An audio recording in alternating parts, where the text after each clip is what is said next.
यह बात 2 साल पुरानी है, जब मेरे सेठ ने मुझे देरी से काम पर जाने की वजह से नौकरी से निकाल दिया था। घर आते वक्त रास्ते में मैंने देखा कि एक पिद्दी सा फकीर पेड़ के नीचे बैठा है और जाड़ फेंक कर रहा है। उसके पास 3-4 लोग बैठे हैं और उसे जाड़ फूंक करने के 50 और 100 रुपए दिए जा रहे हैं। मेरा माथा ठनका।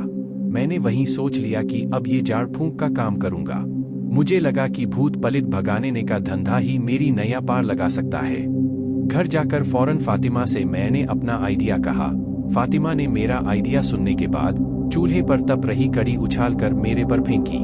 गालियां देते हुए उसने मुझे दूसरी नौकरी ढूंढने को कहा, पर मैंने उसे एकाध हफ्ते में चिकनी चुपड़ी बातें करके एकाध 2 महंगे तोहफे देकर मना लिया और अपनी और कर ही लिया। अगले दिन हमने घर साफ करके आगे वाले कमरे में पूरा तामझाम लगा लिया और हर जगह बात फैला दी कि भूत, पिशाच, खविस, आत्मा, साया, टोटका, प्रेत किसी भी प्रकार की तकलीफ का इलाज हम करते हैं। दिन पर दिन लोग हमारे घर अपनी तकलीफें लेकर आने लगे और चढ़ावा देने लगे। कोई पैसा देता तो कोई फल दे जाता, कोई कपड़े देता तो कोई कुछ चीजें दे जाता। घर में पैसे आने लगे थे तो अब फातिमा भी खुश थी। जिंदगी मजे से कट रही थी।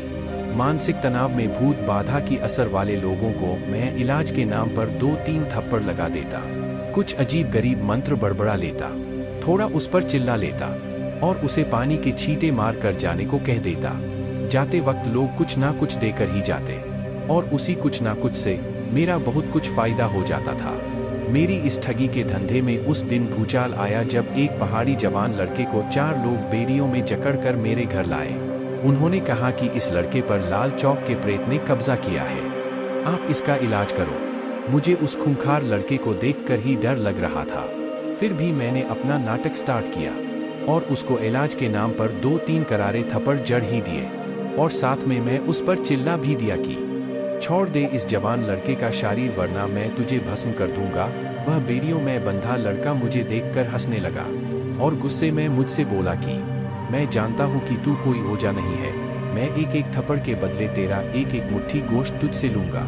एक पल के लिए मुझे लगा कि कहीं ये कोई न्यूज़ चैनल वाला तो नहीं जो मेरा भांडा फोड़ने आया है, पर उसकी धमकी सुनकर मेरे रोंगटे खड़े हो गए और अब मुझे लोगों के सामने अपनी इज्जत भी बनाए रखनी थी।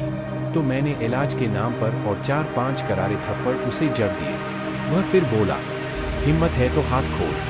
अब मैं डर भी रहा था और दुआ भी कर रहा था कि कहीं इसके अंदर छुपा प्रेत मेरे पीछे ना पड़ जाए। मैंने फौरन उसके साथ आए लोगों को उसे ले जाने को कहा, पर वह मना करने लगे।